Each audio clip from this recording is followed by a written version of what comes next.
Assalamualaikum warahmatullahi wabarakatuh. Jangan terkejut dengan tajuk video ini. Saya pun nak buat bid'ah dan saya pun sendiri nak puji bid'ah tersebut sebagai hasanah. Tuan-tuan dan puan-puan, jika ada pihak mereka suka membuat bid'ah, suka mengamalkan bid'ah, kemudian memuji bid'ah tersebut sebagai hasanah, saya pun nak juga buat bid'ah, nak juga amalkan bid'ah dan nak juga upkan bid'ah tersebut sebagai hasanah.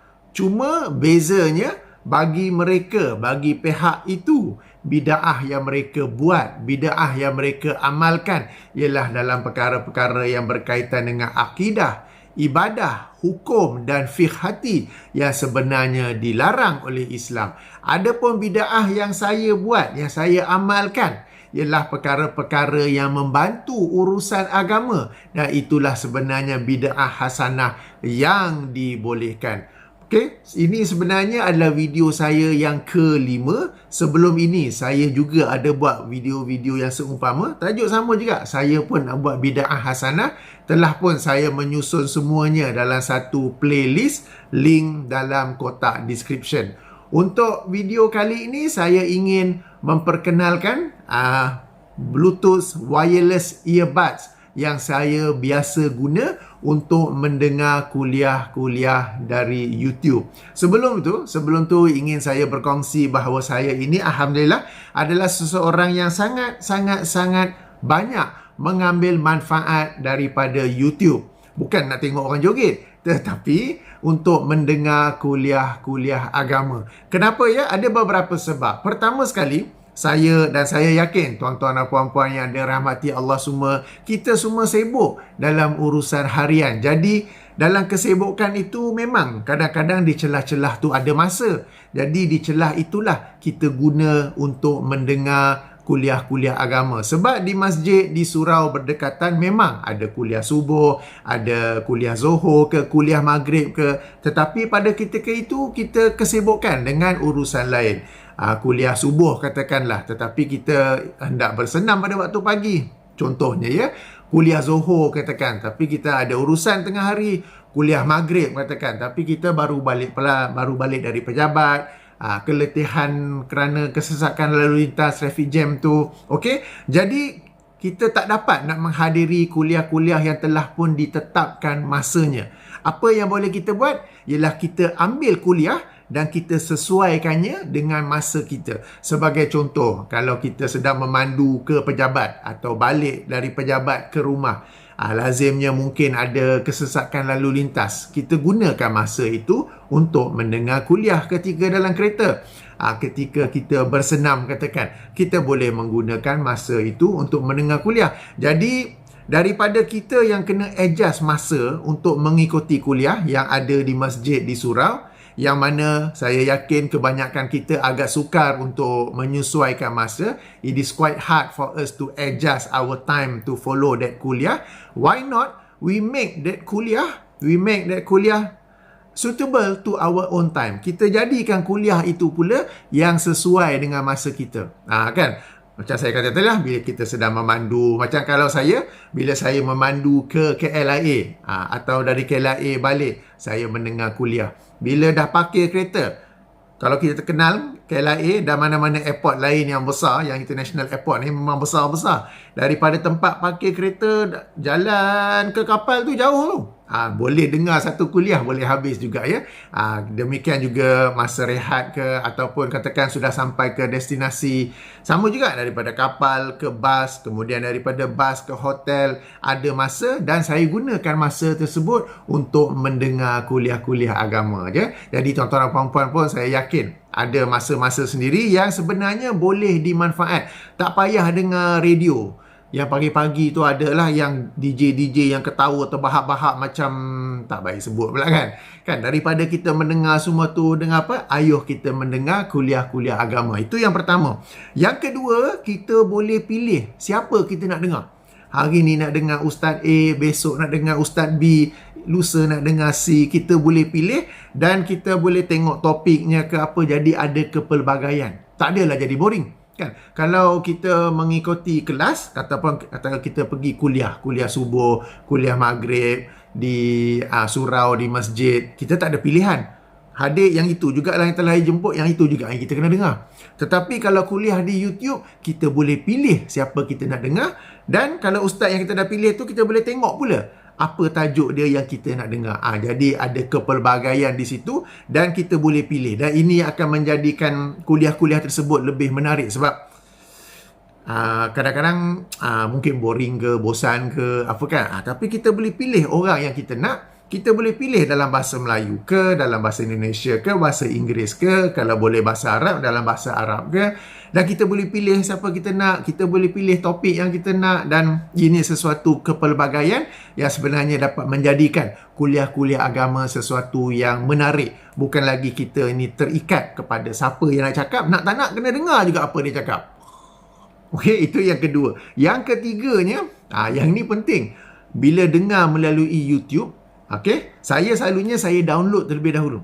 Saya download terlebih dahulu. Saya menggunakan YouTube Premium. Sebulan kena bayar RM20 tak silap. YouTube Premium, download terlebih dahulu supaya kita boleh dengar dalam kereta di mana-mana jua tanpa menggunakan data, tanpa perlu ada Wi-Fi ataupun 3G connection. Maknanya bila di rumah, bila di hotel, saya download siap-siap. Dan bila dah download tu, ataupun bila kita live streaming sekalipun, kita boleh adjust playback speed.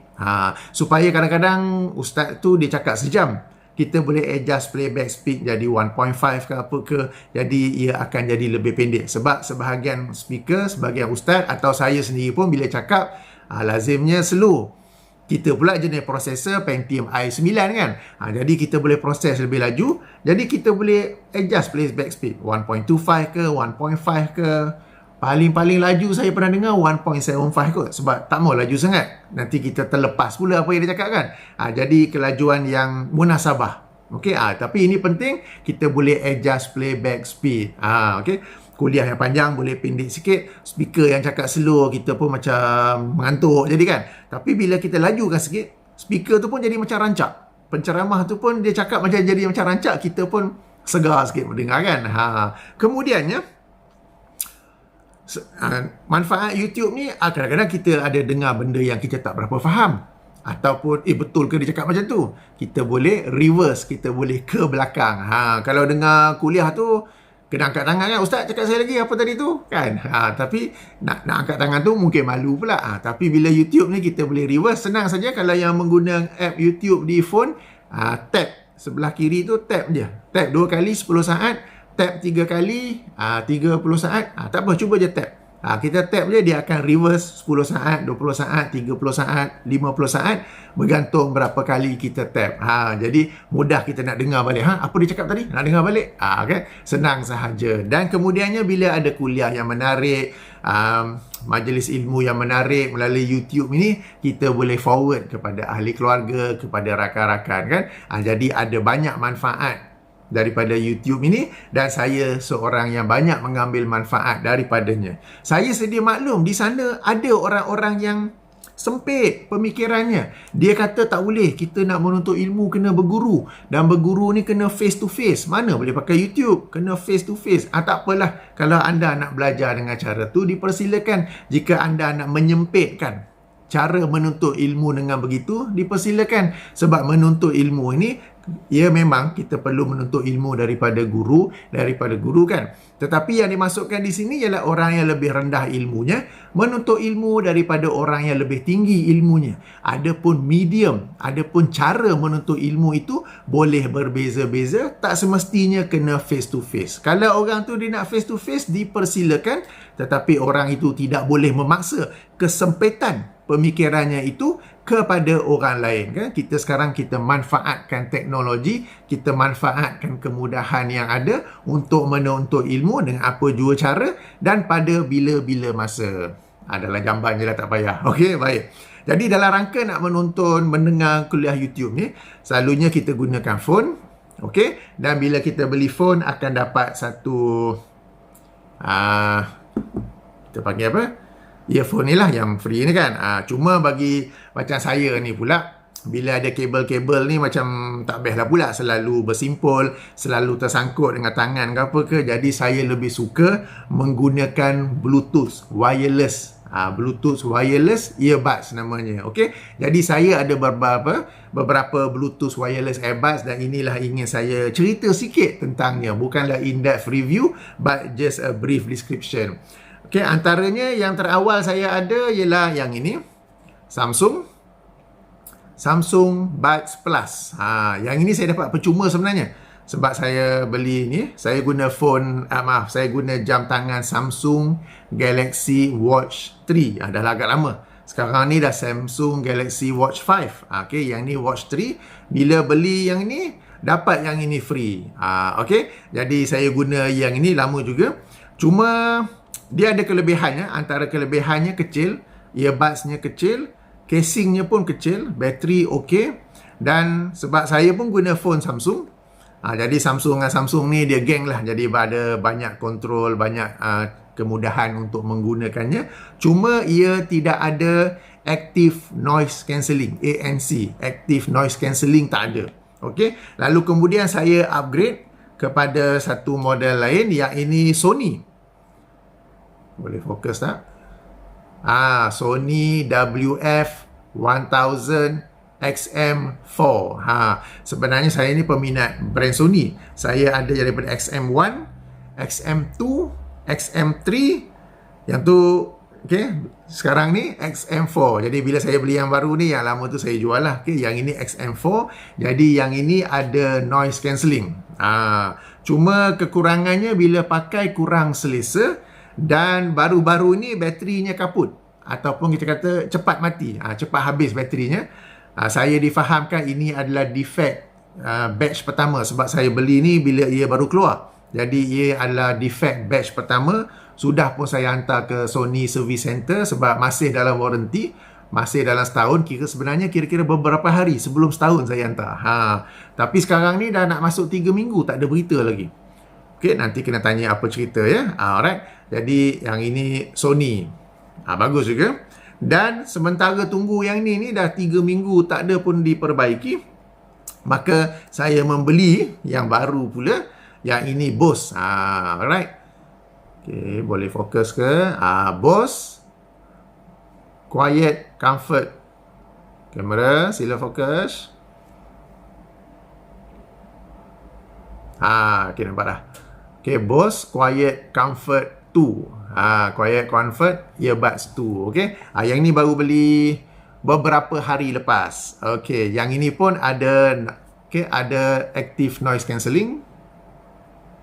Okey, ada Active Noise Cancelling, malah namanya Active Noise Cancelling. Maknanya kadar noise cancelling tu dia boleh berubah-ubah selari dengan kadar kebisingan. Okey, Active Noise Cancelling ni bagi saya agak penting. Bukan saja sebab kerana saya mendengarnya dalam kapal terbang, di mana dalam kapal terbang tu bunyi bising kan, mendengung je bunyi enjin apa ke. Tetapi bila kita mendengar juga, sebab bila saya bersenam, saya pergi ke gym.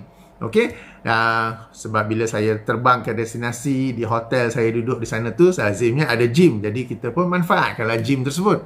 Cuma gym ni kadang-kadang bising.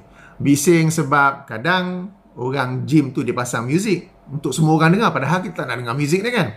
Atau kadang-kadang tak ada muzik pun, atau muziknya perlahan. Tetapi bila orang ramai menggunakan gym, macam-macam bunyi ada. Khasnya kalau berlari di atas treadmill.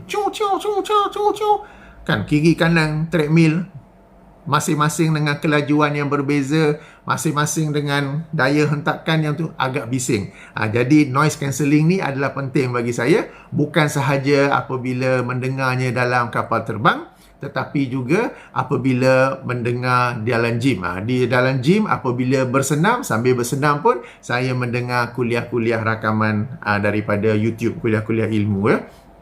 Okey, jadi itulah yang pentingnya. Okey, dalam kapal terbang saya dengar bila? Okey, disebabkan saya membuat penerbangan jarak jauh, seperti ke London, ke Auckland. Penerbangan jarak jauh ni dia ada, kita panggil two set of crew, sebab kita bergili-gili rehat. Kan, jadi katakan penerbangan ke London, KL ke London, 13 jam, 14 jam. Jadi masing-masing Kerja 7 jam, 7 jam. Begitulah. Jadi waktu rehat tu apa nak buat? Dengarlah kuliah. Tak payah tengok movie, in-flight entertainment dalam kapal terbang. Saya ataupun yang saya buat ialah saya mendengar kuliah. Itulah saya manfaatkan masanya. Jadi yang ini ni antara kelebihan lain berbanding yang ini atau kebanyakan earbuds yang lain ialah kita panggil apa? Earpiece ataupun earpiece. Bahagian yang masuk dalam telinga tu bentuk dia bujur atau disebut sebagai oblong. Straight macam tu. Sebab kebanyakan yang lain bulat. Tetapi lubang telinga ni ataupun sekurang-kurangnya bagi saya bila kita tengok-tengok ataupun pegang-pegang, ia sebenarnya bujur, bukanlah bulat. So bila pakai yang ini ataupun kalau yang biasa dapat dengan menggunakan kabel ini, semuanya bulat. Kan? Jadi dia macam senang keluar dan dia tidak betul-betul menutupinya. Jadi walaupun ada noise cancelling, ada juga noise yang dapat menyelinap masuk. Okey, yang ini pula, Bose ni, specialnya saya tengok ialah sebenarnya antara faktor utama saya beli ialah ia nak sebut apa, bahagian telinga yang masuk tu, yang ini lah. Sekejap ya. Okey. Yang ini ni kan, nampak tak? Ini bulat. Tapi untuk Bose, dia bujur. Ataupun dalam bahasa Inggeris disebut oblong. Okey, macam yang racetrack tu lah. Bulat, straight, bulat. Dan saya dapati ia lebih memenuhi, lebih menutupi lubang telinga tersebut. Jadi it is a better fit for me and better noise isolation. Kita sebut sebagai passive noise isolation. Maknanya tanpa kita on active noise cancellation pun dia telah menghalang bunyi luar daripada masuk. Sebab bentuk earpiece-nya tu adalah oblong. Okey, dan bukannya bulat. Kebanyakan earphone, baik earphone yang pakai kabel ataupun yang macam yang ini ni, ia adalah bulat. Sementara telinga kita atau sekurang-kurangnya telinga saya bila saya belik, ambil phone, ambil gambar apa kan, lubang telinga tu sebenarnya bujur, bukannya bulat. Jadi yang ini ni dia punya tu memang bujur. Jadi bila saya beli, pakai terus kita sebut apa ya, super fit, terus bagus untuk telinga saya lah. Okey, untuk telinga saya. Jadi ini satu lagi kelebihan untuk Bose Quiet Comfort. Cuma bagi Bose ini ada kekurangannya juga. Okey, kekurangannya ialah okey, macam mana nak cerita ya. Untuk model-model lain ni, kita boleh ada pilihan untuk mendengar sebelah saja. Kadang-kadang kita tak nak pakai dua-dua belah sebab nak dengar kuliah je kan, nak dengar audio orang cakap je kan. Boleh pakai sebelah saja, boleh pakai sebelah, tak semestinya pakai dua-dua belah. Selalunya pakai dua-dua belah ni orang yang nak dengar muzik sebab stereo kan, stereo effect, left and right channel. Tapi kalau kita mendengar audio, ceramah-ceramah, kuliah-kuliah, sebelah saja dah cukup sebenarnya. Okey, jadi untuk Samsung, untuk Sony ni ada pilihan nak pakai yang kanan ke, nak pakai yang kiri ke. Mula-mula pakai yang kanan, lepas dah sejam telinga pun macam dah bernyut-nyut, boleh buka, pakai yang kiri pula. Kan? Tetapi untuk Bose ini, dia tak boleh single. Kalau nak pakai single, sebelah kanan saja boleh. Kiri tak ada. Sebelah kanan saja. Kalau kita nak pakai single, kanan saja. Kalau kita single, kiri sahaja, tak boleh. Jadi itu kekurangannya. Alright, kekurangan lain dia tak ada wireless charging.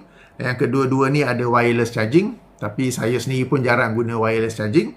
Tetapi bagi saya kekurangan tak boleh pakai sebelah saja tu. Kalau nak hanya sebelah kanan saja, itu adalah satu kekurangan. Tapi tak apalah, can manage. Sebab bila pakai sebelah tu pun baterinya lama. Dan setakat ni saya pakai agak lama pun tak adalah telinga tu boleh jenjut ke apa kan. Sebab to me it is very comfortable for my own ears. Okay, benda ni subjektif. Tengoklah lubang telinga masing-masing bulat ke, 4 segi ke, 3 segi ke bujur.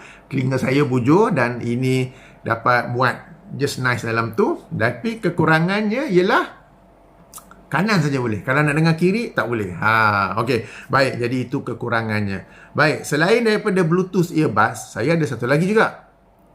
Yang ini. Okey. Kita biasa ataupun mungkin pernah dengar bone conducting headphones. Okey, di mana headphone tu, dia tak masuk dalam telinga. Dia duduk di sini, dekat sideburn kita ni. Dan dia bergegar.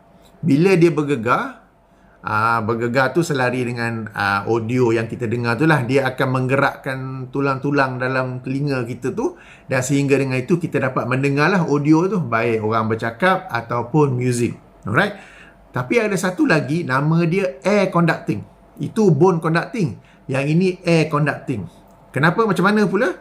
Sama juga, dia duduk di telinga, tapi dia tak duduk di sideburn. Dia duduk di telinga tapi dekat luar. Dekat luar, dan di sini masih ada speaker kecil yang mengeluarkan suara. Jadi kita tetap mendengar audio melalui udara lah sebenarnya. Itu namanya air conducting. Okey, melalui udara, bukannya getaran tulang. Apa beza air conducting dengan bone conducting? Bone conducting saya pernah try. Bila kita pakai, rasa geli-geli sikit. Sebab dia bergegar untuk menggerakkan tulang-tulang kecil kita yang dalam telinga tu. So, bila dengar tu, kalau volume rendah, okey tak? Kalau volume tinggi sikit, at least yang saya try, macam geli-geli macam tu. So, yang ini ni, boleh pakai macam ni. Okey. Jadi, kalau boleh nampak, dia tak duduk di sideburn. Dia punya tu masuk dalam kawasan telinga juga. Okey, dia tak duduk sideburn, telinga. Okey. Kenapa pula saya nak pakai yang macam ini ni? Yang ini ni untuk sukan yang lebih lasak. Sebab bila pakai yang ini, okey, dia duduk dalam telinga tetapi ada risiko terjatuh. Okey, kalau dalam gym lari-lari jatuh, tak apalah, jatuh di situ juga. Tetapi kalau berbasikal misalnya kan, saya pula pakai mountain bike, pergi berbasikal outdoor kan. Bukan di jalan yang rata, tetapi panjat sana panjat sini apa semua tu, ada risiko benda itu terjatuh, payah pula nak cari kan. Jadi yang ini ni ia lebih stable di sini, dia tak jatuh. Okey, dan kelebihan yang ini, baik bone conducting atau air conducting, kita boleh mendengar bunyi yang selainnya. Jadi bila kita berbasikal, kita masih boleh dengar ada bunyi kereta, ada bunyi lori, ada bunyi orang horn. Sebab kalau pakai noise cancelling, tak selamat. Dia block bunyi tu, jadi kita tak dapat dengar. Ada kereta ke, ada lori ke, ada orang horn ke apa ke. Jadi bila berbasikal, bila outdoor, kita pakai yang open macam ni, supaya kita dapat mendengar audio yang kita nak dengar. Pada waktu yang sama, kita juga dapat mendengar persekitaran kita. Yang itu penting. Alright? Dan yang ini dia lebih steady. Setakat ni belum terjatuh lagi lah. Bila pakai yang ini ni, ada juga case dia dah macam longgar kan. Kita kena betul balik, kena betulkan balik. Alright? Jadi ada beza antara air conducting dan bone conducting. Yang ini brand Remax. Remax ni China brand. Brand dari China ke dari Hong Kong ya. Remax RBS7. Okey, RBS7. Bila nak beli, sama ada brand ni atau lain-lain, bezakan air conducting atau bone conducting. Bila kita tengok di Shopee, di Lazada, di kedai-kedai yang jual aksesori macam ni, akan tulis kat kotak tu air conducting atau bone conducting. Saya recommend air conducting sebab bone conducting, macam saya kata, cuba kalau kedai tu bagi kita try, cuba try kita macam tu jadinya ya. Okey, jadi ini sekadar pengenalan. Saya tidaklah menjual ni. Siapa yang nak boleh cari di Lazada, di Shopee. Cuma macam brand yang saya pilih ni agak mahal sebenarnya ya. Macam yang ini, tak silap saya, yang paling mahal antara macam-macam Bluetooth wireless earbuds yang ada. Okey, yang ini pun mahal. Okey, boleh saja cari brand yang lain. Tak silap saya, Remax ni dia pun ada juga wireless earbuds. Remax ini kualiti bagus, harga berpatutan dan ada macam-macam jenis. Okey, sebab kita nak mendengar audio saja, bukan nak mendengar classical music apa, kita tak dengar semua kan. Kita mendengar audio, kita nak mendengar kuliah saja. Jadi yang biasa-biasa pun cukup. Saya ni terlebih membeli pula. Okey, jadi itu sedikit pengenalan supaya kita dapat manfaatkan YouTube dengan sebaik-baiknya. Tapi kalau nak pakai, dah boleh, selama ni boleh saja hidup dengan yang ini ni, berkabel, bertali ini dipersilakan, boleh sahaja. Tetapi kalau nak bebas daripada tali, maka bolehlah menggunakan wireless earbuds ini, ataupun yang benar-benar gantung di telinga supaya lebih selamat, tidak jatuh. Jadi demikian sedikit perkenalan kepada alat-alat yang saya gunakan untuk mendengar YouTube. Okey, itu saja kot. nak diceritakan. Okey, tentang produk-produk ini, kalau nak maklumat lebih lanjut, boleh saja, sebab ada banyak channel YouTube lain yang telah membuat review yang lebih mendalam dari aspek teknikalnya, dari aspek bateri berapa lama, kodeknya, Bluetooth kodek apa semua tu. Okey, saya cuma memberi pengenalan ringkas. Yang penting tentang active noise cancellingnya macam mana dan selesa ataupun tidak. Bagi saya setakat ini, yang ini paling selesa, yang paling sesuai dengan lubang telinga saya, dan puas hatilah walaupun mahal sebenarnya ya. Okey, baik. Subhanakallahumma wa bihamdika asyhadu an la ilaha illa anta astaghfiruka wa atubu ilaika. Assalamualaikum warahmatullahi wabarakatuh.